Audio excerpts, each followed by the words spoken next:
이번 강의는 앞 문헌에서 나왔던 온형리정을 이미 말한 바 있는데, 앞서 말한 온형리정이라 하는 것은 천도에 관한 온형리정을 말했던 것입니다. 그러므로 이러한 온형리정을 실행한 성인은 어떠한 도리인가를 말하게 되는 것입니다. 이렇게 해서 공자는 언제나 천도와 인사를 결부지어서 하나로 종합체를 이루면서 건도를 해석하고 있다는 것입니다. 바꿔 말하면 온형리정이라고 하는 천도는 성인의 도를 닦는 전체적 부분으로 말한 것입니다. 더 쉽게 말씀드리면 온형리정이라고 하는 건도의 네 가지의 덕은 성인지사라고 말한 것입니다. 바로 곧 성인의 일이었다고, 그것이 곧 성인의 사업이고 그게 지표였다라고 말한 것입니다. 이처럼 순수한 진리는 순수한 진리에서 끝나는 것이 아니라 이를 체득한 성인이 다시 하늘의 도와 하나가 되는 것입니다. 이것을 앞에서 말씀드린 걸로 말하면 주역에 있는 것은 책으로서의 주역이고, 이런 주역의 도리를 실천한 성인은 인역이라고 하는 것입니다. 사람 자체가 주역인 것입니다. 그리고 이러한 글을 쓰게 된 그 원리의 상위 개념이 바로 하늘에 존재하는 진리의 주역이라 해서 천역이라 하는 것입니다. 이렇게 해서 바로 주역이라고 하는 것은 하늘에 있는 진리와 사람이 실천하는 진리, 그리고 그것을 책으로 정리한 책의 주역, 이렇게 해서 세 가지의 주역이 하나로 일체로 돌아가고 있다는 것을 항상 염두에 두셔야 하는 것입니다. 자, 그런 입장에서 군자는 행차 사덕자라고 하면 이건 다른 말이 아닌 것입니다. 사람이라고 하는 것이 이러한 하늘의 도 네 가지를 실천하면 곧 이 사람이 하늘의 진리와 하나가 되는 사람이라는 걸 아셔야 되는 것입니다. 바로 군자라 하는 것은 행차 사덕자라, 바로 이 온형리정이라고 하는 네 가지의 덕을 실행하신 분이다. 그렇기 때문에 고로할 건 온형리정이라, 건교의 온형리정이라고 하는데, 바로 이것을 실천하면 그 자체의 그분이 온형리정이 되는 것이에요. 이렇게 해서 바로 하늘에 있는 진리와 인간이 실천한 그분이 둘이 아니다가 나오는 것이에요. 이게 우리가 궁극적으로 지향하는 공부예요. 본의의 비군자지 직언이면 군자의 지극히 건장한 힘찬 것이 아니면 무의행차라, 이걸 행할 수가 없다라고 하는 것이에요. 그래서 군자의 직언이란 것이 다른 것이 아니라 지극히 그와 같이 힘찬 것이라 하는 것이 군자가 이런 온형리정의 도를 행한다라는 말이 되는 것이에요. 그래서 군자가 이러한 도리가 아닐 것 같으면 이러한 온형리정의 도를 행할 수 없는 것이다. 그러므로 건 온형리정이라 해서 군자가 행하는 그 자체가 건도의 온형리정이라고 한다, 이렇게 되는 거예요. 그래서 이 문장 구조를 보시면 이렇게 보시면 돼요. 군자의 사덕은 어때요? 뭘로 연결돼요? 결말이 건의 온형리정 자체다, 이 소리가 되는 거예요. 이렇게 하면 하늘과 사람이 둘이 아니 되는 것이에요. 이것이 공부의 목적이에요. 이게 차는 제1절이니 여기는 문헌에 있어서 제1절에 해당되는 것입니다. 문헌이 5절까지 나가게 5절인가 6절까지 나가게 됩니다. 그럴 때 여기가 1절인데 여기서는 1절에서는 뭘 말하고 있느냐, 신단전지으라 해서 단전이라는 말은 다 아시는 바와 같이 온형리정이 있죠. 온형리정의 뜻을 거듭 해석하고 있다라고 하는 것입니다. 그런데 여 춘추전 소재 목강지언으로 불이하니 춘추전에 기재되어 있는 목강의 말과 공자가 하신 글이 다르지라는 것이에요. 이게 그 고자 이유차언을 공자 이전에 목강이 공자의 말씀과 똑같이 한 거예요. 그래서 우리는 의심하여 보면 고자의 이유차원을 예전에 일찍이 이미 공자께서 이 바로 문헌에서 하셨던 말씀들이 이미 존재했던 것이에요. 이게 이미 이러한 말이 있었던 것인데 그것을 어느 누군지 모를 옛적 어느 사람이 말을 했고 2차로 춘추전에 목강이라고 하는 사람이 이 말을 글에다가 기록을 남겼다 이 소리예요. 이게 2차로. 그것을 이번에는 어떻게 돼요?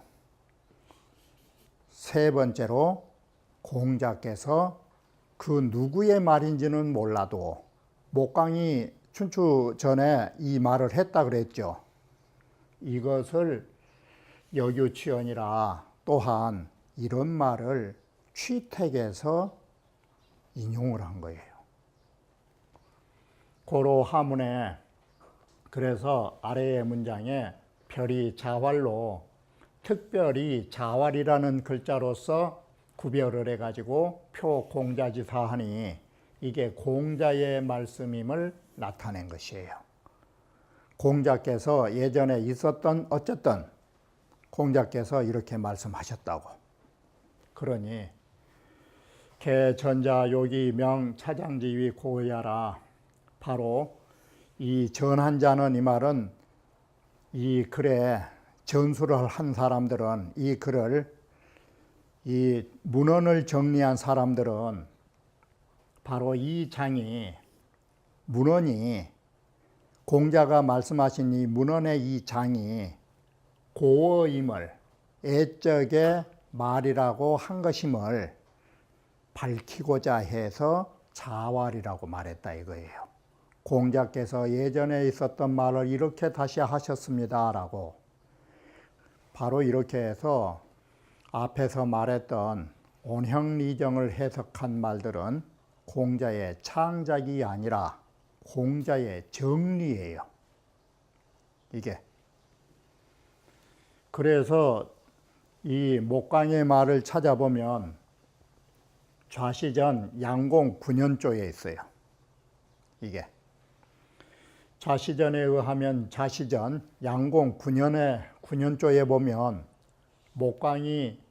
목강이라고 하는 부인이 왕동궁서지라가 동궁을 찾아가 점을 쳤는데 우 간지 수라 간께의 수를 만났다라고 하니까 이 좌전에서 표기하는 방법이 앞에는 본꾀, 뒤에 있는 것은 직꾀라고 그랬죠. 그러면 간꾀하고 수꾀하고의 어떤 것이 변했는가를 가만히 봐요. 이게 그러면 아래 효를 보면 음이 양으로 되어버렸죠. 이게 여기가. 그리고 뒤에는 같죠. 이건 변하지 않았죠. 세 번째가 양이었던 것인데 여기 오면 음으로 됐죠. 이게. 그러면 초효가 변하고 셋째 효가 변한 거죠. 이게. 그리고 네 번째가 음이었는데 여기에 보면 양으로 됐잖아 이게. 그리고 다섯 번째도 음이었는데 이쪽에 와보면 양으로 됐잖아 이게. 여기가. 그리고 여섯 번째도 양이었는데 음으로 된 거란 말이에요. 그러면 여기는 점을 쳤을 때 몇 효가 변했냐면은 다섯 효가 변하고 두 번째 효만 변하지 않은 것이에요. 이게. 이렇게 해서 본께에서 직계를 표시하는 거예요, 이게. 다섯 효가 변했다라고 생각한 거예요. 그런데 이렇게 해서 목강이 이 간계의 숙계를 만나가지고 이런 말을 한 부분이 여기에 있어요. 그런데 공자는 12년에 이르러서 공자는 처음 태어나요. 바로 양공 12년에. 그렇게 되면 상거 목공은 14년이라 위로 목공과의 거리는 14년의 거리를 가지게 되는 것이고, 목강과는 목강의 당시에 다시 말하면 공자 이전 14년 전부터 이송 수주지 사라. 이건 점사주자, 점괘주자. 우리로 말하면 이 주라는 점괘가 단사죠. 숙계 단사에 글을 읊조리면서 이 소리예요. 이 수는 괴 이름이죠. 지금 앞에. 숙계의 점사주자, 점괘주자. 숙계의 점괘의 그 문장을, 숙계의 점괘의 문장을 암송하면서 이 소리예요. 이런 평가를 한 거예요. 이게. 오는 체지장야오 딱 이랬어요. 그런데 공자께서는 여기에 오는 체지장이 아니라 선지장으로 바꿨죠. 공자 말하니. 이런 유형이 있었는데 공자는 그걸 다듬은 거예요. 이게. 오는 체지장야오 이렇게 썼어요, 원래는. 이것이 이제 공자 입에서는 선지장으로 바뀐 거예요. 그리고 이건 똑같잖아요. 형은 가지야오, 리는 의지하야오, 정은 사지가냐. 똑같잖아, 이게. 체이는 조기 이장이 똑같죠. 인을 얻으면 좋겠어 사람들의 어른 노릇을 할 것이요. 가해는 조기 함례도 같잖아요. 리물은 조기 화어도 같고, 종고는 조기 간사도 같아요. 이게. 자, 바로 이런 말을 목강이 이 숙계를 읊조리면서 그대로 한 거예요. 이게. 자, 기원이 비근문헌컨대 바로 이 목강의 그 말을 오늘날 공자의 문헌에 견주어보면 어때요? 이게. 견주어보면 제역 숫자예요. 겨우 몇 글자 고친 거예요. 이게. 그렇다면 사실은 온형은 공자 이전에 존재했다가 되는 거예요. 이 논지의 온형이. 그렇다면 즉지 사덕지로는 우리는 이걸 통해서 곧 뭘 알 수 있느냐? 온형리정 사덕에 대한 논지는 개 고유시연이요 애로부터 이러한 논지의 말이 있었어요. 그리고 비추루 공자 명이라. 이것은 공자의 입에서 처음으로 창작돼 나오지 않았다라는 것이 분명한 사실이에요. 부자가 특별히 공자가 주역을 쓰실 적에 이 글을 갖다가 정리한 것이에요.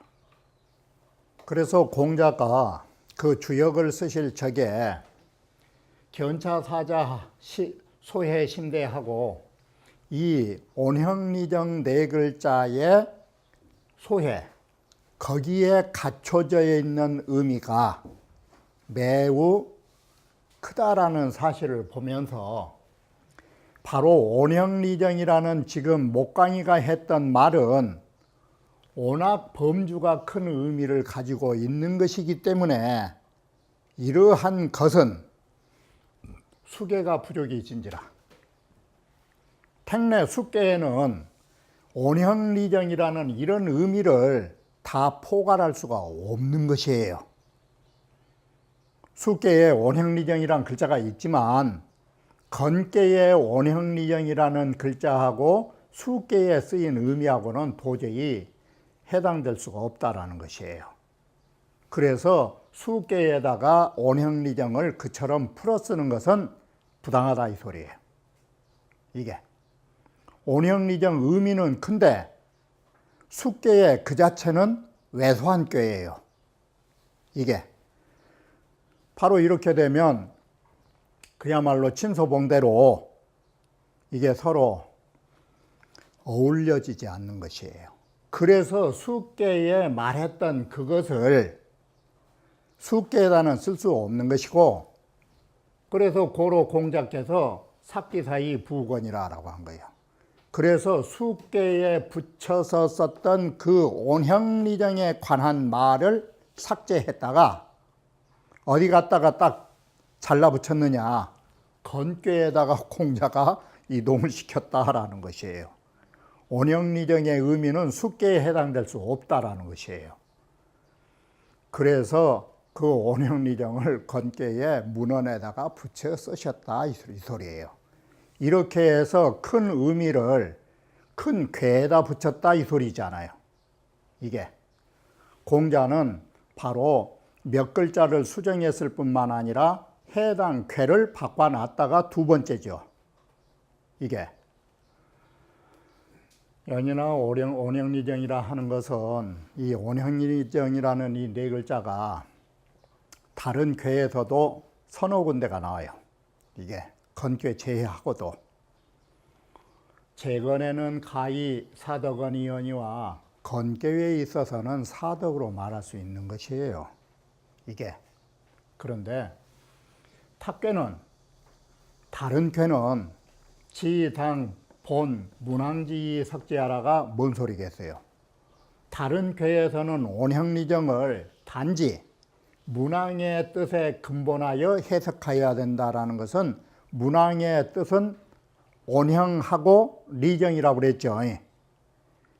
네 가지로 분류하는 것이 아니라 두 단어로 분류하죠. 그게 문항의 본질이에요. 그래서 다른 꾀의 온형리정이 나올 때에는 온형하고, 온형은 대통하고 모든 일이 대통할 것이고, 리정이라 바로 리코 정코가 아니고 정도로 한 것이 이롭다의 이러한 문항의 본질에 따라서 해석해야 된다라는 것이에요. 온형리정은 건괴만이 상당할 수 있는 괴다라고 말한 것이에요. 그래서 공자가 건괴에 갖다 붙였다라고 하는 것이에요.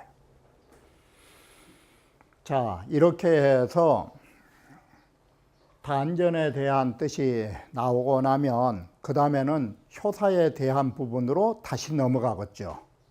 이게 재해석이 문헌이라고 하는 것이 괴사를 거듭 해석했으니까 이번에는 효사를 거듭 해석할 수밖에 없겠죠. 이게 바로 초구할 잠룡무룡은 하이야오, 초구에 보면 잠룡이니 무룡이라고 하는 이 구절은 무엇을 말하는 것인가? 자왈이라고 하는 것도 후세 이 책을 편찬한 자가 넣었겠죠. 공자 자신이 자왈이라고 하지는 않으니까. 이게 공자 자신은 이렇게 썼겠죠. 잠룡무룡은 하이야오 하면 바로 용덕이 은자야니 이랬겠죠. 이게 문답체로 쓰면서 어느 사람이 물으니 공자께서 말씀하셨다라는 문답 가설령을 썼죠. 여기가. 자, 잠룡무룡이라는 것은 다른 게 아닌 것이다. 이 용자는 용덕이라고 하는 것으로 성인의 덕을 상징한다라고 우리는 누차 봤죠. 이게 성인의 덕을 용덕이라고 하는 거라고. 이게 잠자는 은둔자라는 뜻이에요. 성인의 덕을 가지고 계시지만 이 세상에 보이지 않는 분이시다라는 말이 용덕으로서 바로 은둔하신 그 사람을 말하는 것이다, 이렇게 됐죠. 이게 바로 은둔자라고 하는 것은 어떠한 것인가? 불여고세하며 세상에 따라서 자신의 절개를 변하지 않는 것이며 라고 하는 것이에요. 바로 이 은둔자라고 하는 것은 어떤 사람만이 가능하냐? 바로 세상에 따라서 자신의 절개가 변하지 않아야 한다라는 것. 여기에서도 보면 은둔자는 유약한 것 같지만 전부 다 강한 것이에요. 이게 공자의 사상이에요. 이게 노자와 같은 경우에는 은둔자가 되면 어때요? 이게 난세를 살아가는 데는 딱 두 가지의 유형이 있는 것이에요. 그것이 뭐냐면은 구론이 어부사에서 나오는 구론이와 같은 사람은 강직형의 은둔자예요. 그리고 어부와 같은 사람은 유연한 은둔자예요. 바로 그것이 독청독성과 여세추이라고 하는 것으로 갱성과 연성으로 나뉘는 것이에요. 이게 바로 공자의 은둔은 여세추이와 같은 유연한 처세 방법이 없어요. 강직해요. 이게 불성오명하여 바로 성인이라는 이름을 이루지 못하니까 다른 말로 하면 이름이 날리지는 못하는 것이에요. 만약에 이름이 날려졌으면 은둔자가 아닌 거예요. 이게 이름을 이루지 못하시고 이름을 이루지 못하니까 뭔 걸로 바뀌어요? 그게 돈세예요. 세상에 은둔했다라는 은둔자가 무슨 이름이 있을 것이에요. 이게 바로 이것이 돈세가 나온 거예요. 세상에 은둔하면서도 강직한 자만이 걱정이 없는 것이에요. 남들이 알아주지 않아도, 자, 이것이 논어에서 말하는 인불지 불온이면 불욕군자와 그러잖아. 이게 남들이 알아주지 않는다라는 것은 내 이름이 이루어지지 않는다, 이 소린 것이에요. 이게 그래도 걱정이 없으시며 불견시 무민을 바로 이 구절을 인불지 불온이라는 논어 집주에 갖다가 인용했죠. 이게 불견시 무민이라고, 인불지 불온이면 불욕군자 호화하라고 할 때에 그 해석을 쓸 때 집주에서 이 줄을 갖다 썼잖아. 이게 바로 이것이 뭐냐면 나의 옳은 점을 남들이 알아봐 주지 않아도 전혀 걱정이 없어가지고 무면하야 낙적 행지하고, 이 즐겁다라는 것은 군자가 즐거울 때는 어떨 때가 즐겁겠어요? 이게 득지요, 득지. 군자가 뜻을 얻어가지고 벼슬하고 이렇게 해서 즐거운 때를 만나면, 즐거우면 이 소리가 뜻을 얻어서 세상을 나가시면 이 소리예요, 사실은. 그러면 도를 행하고, 그런데 여기는 낙적 행지를 말하려고 한 거요. 지금 우적 위지를 말하려고 한 거예요. 이게 군자의 걱정은 불득지요. 뜻을 얻지 못해가지고 바로 은둔할 때가 바로 우세지로 세상을 걱정하는 마음으로 그 계실 때가, 뜻을 얻지 못할 때가 걱정할 때인 거예요. 바로 이것이 은둔처예요. 그럴 때는 바로 도를 행하는 것이 아니라 도를 행하지 못하신 거예요. 이게 그래 어긋나가지고, 그러면서도 모든 일이 순조롭게 풀리지 않아도 확호기 불발이 그래요. 그분의 절개는 분명하게, 그게 확호잖아. 이게 분명하게 그분의 절개가 어느 누구도 뽑을 수 없는 그런 절개를 가졌을 때 우리는 잠룡이라는 말을 쓴다라는 것이에요. 이처럼 성인의 잠룡이라고 하는 것은 굳건한 절개를 가지고 변하지 않는 것이에요. 이게 이러한 부분이 사서에 이러한 사상으로 쓰인 부분이 한두 가지가 아니에요. 이게 돈세 불견시 무미나야 바로 유성자 능지라고 할 때도 이 논조의 뜻을 가지고 있는 것이에요. 이게 중용제 11장의 뜻이.